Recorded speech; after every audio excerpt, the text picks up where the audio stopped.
What if India, a country of 1.4 billion people, over 2,000 ethnic groups, and more than 22 official languages, suddenly collapses? How would the map of South Asia change?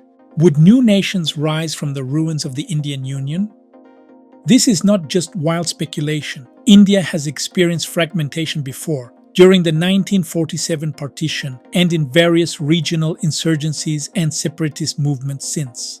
The collapse of India's central government, while unlikely in the immediate future, is not beyond the realm of possibility given the mounting pressures from religious tensions, linguistic divides, economic inequality, and political centralization. India is often perceived from the outside as a Hindi-speaking country. In reality, Hindi is only one of many languages spoken in India, and only about 44% of Indians speak it as their first language. The Indian constitution recognizes 22 official languages, but there are over 120 major languages and more than 1,600 dialects.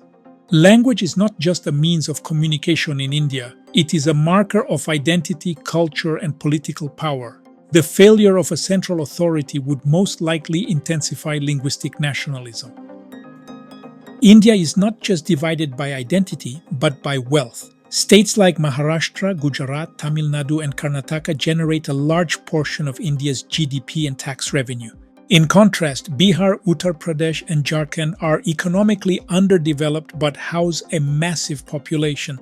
The economic self-interest of regions would override any sense of national unity. Corporations and private militias may step in where the government fails, further decentralizing power.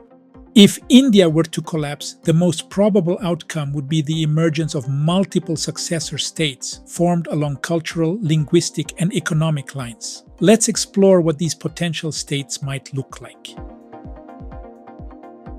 The southern state of Tamil Nadu has long resisted domination by Hindi-speaking northern India. The Dravidian movement has roots dating back to the early 20th century, and during the 1960s there were strong calls for a separate Dravida Nadu, a sovereign state for South Indian peoples. A collapse of central authority would likely revive this dream. The Tamil Republic could emerge as a modern, secular, and highly literate state centered in Chennai. It may absorb parts of southern Kerala and Andhra Pradesh with Tamil-speaking populations and potentially strengthen ties with Sri Lankan Tamils, especially in the northern province. Its economic base would rely on manufacturing, IT, automotive exports, and trade via its key ports. The idea of Khalistan, a homeland for Sikhs, first gained traction in the 1980s during a period of violent insurgency in Punjab. The movement was crushed by Indian security forces, culminating in Operation Blue Star and the assassination of Prime Minister Indira Gandhi. But the desire for sovereignty has not disappeared completely. If India collapses, Punjab could declare independence, invoking Sikh religious identity and historical grievances. The state has its own language, script, and religious governance structure, making a transition to sovereignty conceptually easier. Khalistan may find support from segments of the Sikh diaspora in Canada, the UK, and the US, but will face major challenges including border conflicts with Pakistan and disputes over the control of water resources from rivers flowing from Himachal Pradesh and Jammu. Jammu and Kashmir has been a conflict zone for over 70 years, claimed by both India and Pakistan. After India stripped the region of its special status, tensions soared once again. A weakened or collapsed Indian state would almost certainly lead to Kashmir's secession.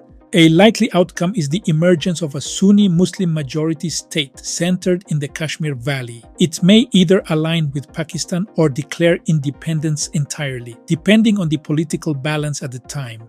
India's nuclear collapse would make this region highly volatile, drawing in China, Pakistan, and possibly even UN peacekeepers. West Bengal, home to over 90 million people, has a distinct Bengali culture, language, and literary history. It shares deep historical and linguistic ties with Bangladesh, which was once East Bengal before 1947 and later East Pakistan before 1971. If India fractures, West Bengal could seek unification with Bangladesh or more plausibly establish a sovereign Bengali republic. The new state might be socialist in orientation and culturally assertive, with Kolkata as its capital. United Bengal would control strategic trade routes and river networks, but would also face population pressure, rising sea levels in the Sundarbans, and potential border disputes with Assam and Jharkhand. The southern central states of Telangana, Karnataka, and Andhra Pradesh are already economic engines of India, with cities like Hyderabad, Bengaluru, and Visakhapatnam fueling the nation's IT, biotech, and education sectors. In a post-collapse scenario, these states could form the Deccan Confederation, a technologically advanced and export-oriented republic. With high literacy, urbanization, and international economic ties, this entity could become a South Asian Singapore. Their main challenge would be internal water disputes and balancing Telugu, Kannada, and Urdu-speaking populations within a federalized model. India's northeast, often described as a disturbed region, consists of Assam, Nagaland, Manipur, Mizoram, Meghalaya, Arunachal Pradesh, Tripura, and Sikkim. It is ethnically diverse, geographically isolated, and has a long history of insurgency. Many tribes in Nagaland, Manipur, and Mizoram have demanded either greater autonomy or full independence. In a collapsed India, these states would likely splinter into multiple micronations, each governed by ethnic majorities. External actors like China and Myanmar might try to influence the region. The loss of Indian subsidies could also lead to economic collapse unless new regional trade partnerships are formed. Gujarat and Maharashtra are among the wealthiest states in India. Together, they produce a significant portion of India's GDP, attract foreign investment, and dominate industrial exports. If the central government fails, these two might no longer tolerate subsidizing poorer states. They could form a Western Economic Bloc, a business-driven federation with Mumbai and Ahmedabad as dual capitals. This bloc would likely pursue open trade, English language education, and capitalist policies. However, internal tensions between Gujarati and Marathi speakers and disputes over water from the Narmada River could challenge stability. Their control over the Arabian Sea coast would give them unmatched access to international shipping lanes. The Hindi belt, including Uttar Pradesh, Bihar, Madhya Pradesh, Rajasthan, and Chhattisgarh, houses over 500 million people. These states are culturally similar but face major challenges: poverty, poor education, high caste-based inequality, and weak infrastructure. Rather than becoming a unified state, these regions might form a loose confederation, possibly dominated by regional strongmen or religious nationalist groups. Caste tensions, land ownership disputes, and communal violence would likely increase in the absence of central oversight. With limited access to global markets, this entity would face an uphill battle for economic development and governance. Let's not forget, India is a nuclear power. Its nuclear arsenal is spread across several states. In the absence of a central command, the danger of rogue factions seizing nuclear sites would provoke international alarm.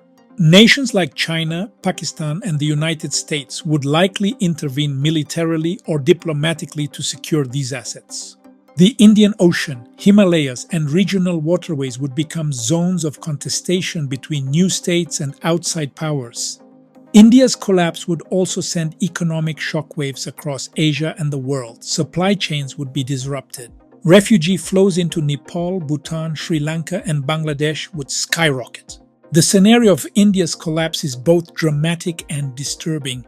It reveals the internal contradictions of a country trying to govern immense diversity through centralized power. The successor states we've discussed are not pure fiction. Their foundations already exist in language, history, economics, and identity. Yet India's resilience cannot be underestimated.